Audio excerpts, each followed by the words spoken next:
Okay, let's go. Salut les gars, bienvenue sur MS Sport 13 TV. Liverpool marche tout doucement vers le titre de la Premier League. Liverpool fi mu nekk nii daal mu ngi gën di jege champion d'Angleterre, le futur champion d'Angleterre. Mu doon jouer match tey ak Leicester, un match difficile, match compliqué, match bu métti mais Liverpool l'a remporté grâce à Alexander-Arnold moom moo dugal ci fin match bi. Liverpool souffrir na match bu difficile, beaucoup d'inefficacité devant, ñu souffrir bu lool sax ci match bi, mais finalement grâce à un but de Arnold ñoom les Reds daal nañuy gagné jël les 3 points. fi mu nekk nii ñoom rayoon nañ Arsenal 13 points, donc Liverpool c'est très sûr moom mooy le futur champion d'Angleterre. Donc ndax mu ngi à 13 points devant Arsenal le deuxième. Arsenal moom 4-0 la gagné Ipswich Town, donc après avoir éliminé le Real Madrid, les Gunners continuent à marcher sur le, ñoom dañu gagné Ipswich Town 4-0, doublé de Trossard. Martinelli, buteur en Ligue des Champions, a encore marqué, encore frappé, tout comme Nwaneri, donc 4-0.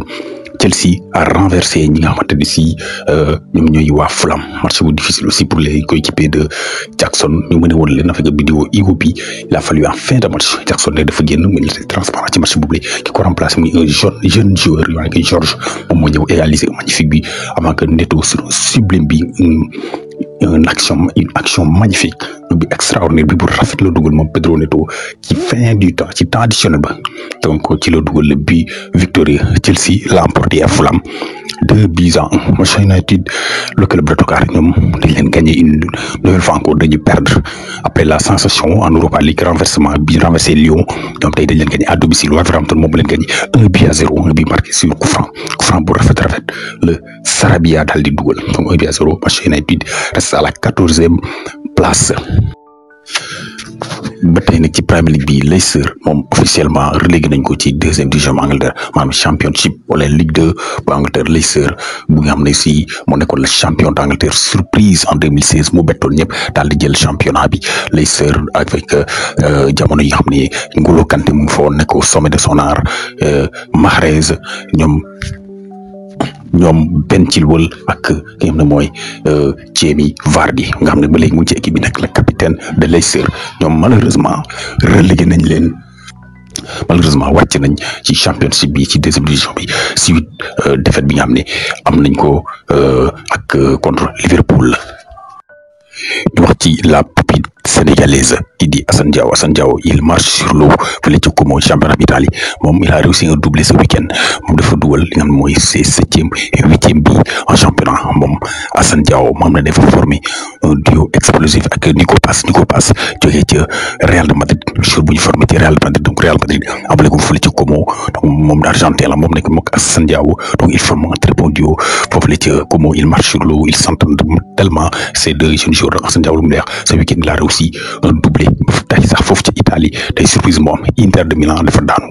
Inter de Milan fekk ci Bologne dañ ko gagné au bout du match, puisque bii bi ñu ko dugal à la 94e minute de jeu, 94e minute de jeu la Bologne dugal bi nga xam ne moo am ci match bi, donc Bologne gagné Inter de Milan.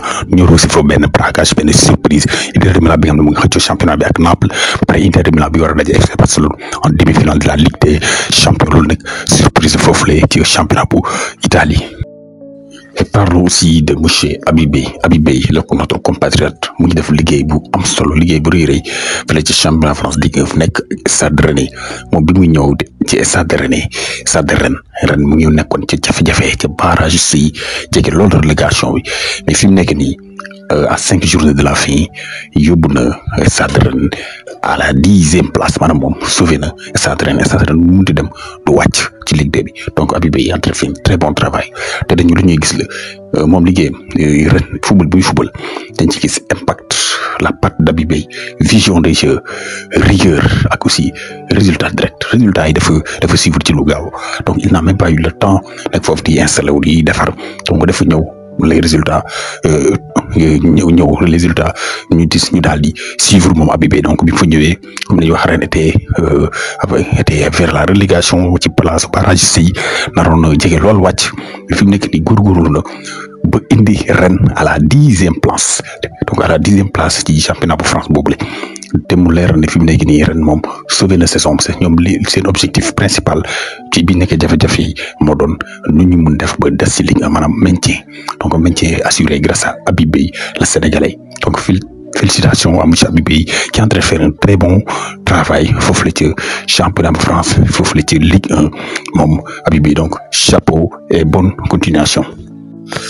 Liga espagnole mu ko jeexagul le Real Madrid a gagné aujourd'hui. Real Madrid mu dul si ak Athletic Bilbao donc ñoom ñoo gagné les merengues 1-0 donc ñëwaat nañ fi mu nekk nii à 4 points du Barça match bi nekk match bu serré de metti woon la Real moom moo dominé maîtriser match bi et am le contrôle du jeu mais toujours day dal ci une défense de fer bu Athletic Bilbao.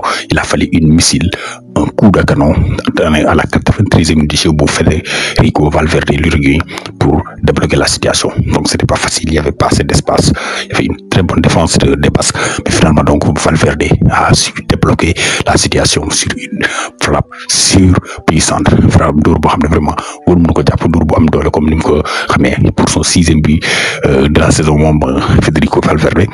Loolu Vinicius dugaloon na mais il y avait hors-jeu ci Endrick ñu annulé bi boobu la mais n'empêche le Real a poussé a tout fait pour les 3 points donc le Real bàyyeegul du bàyyeeg Barça mu yombee noonu fi mu nekk nii les merengues sont revenus à 4 points donc diggante ak FC Barcelone à 6 journées de la saison de la fin de saison donc jeexagul ba léegi entre xëccoo bi diggante FC Barcelone ak Real Madrid.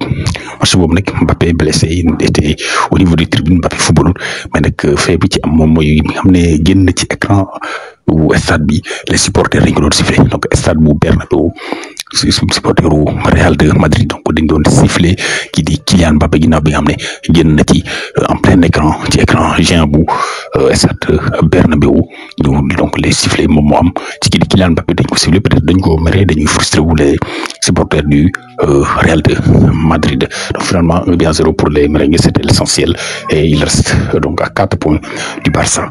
Allemagne, Leverkusen moom est à 8 points du Bayern de Munich. Les hommes de Xabi Alonso dañu match nul ak Saint-Pauli ñoom ñoo mené woon 1-0 mais finalement ñi di Saint-Pauli daal di égaliser donc fi mu nekk nii championnat bi mu ngi leen di rëcc ñoom les hommes de Xabi Alonso.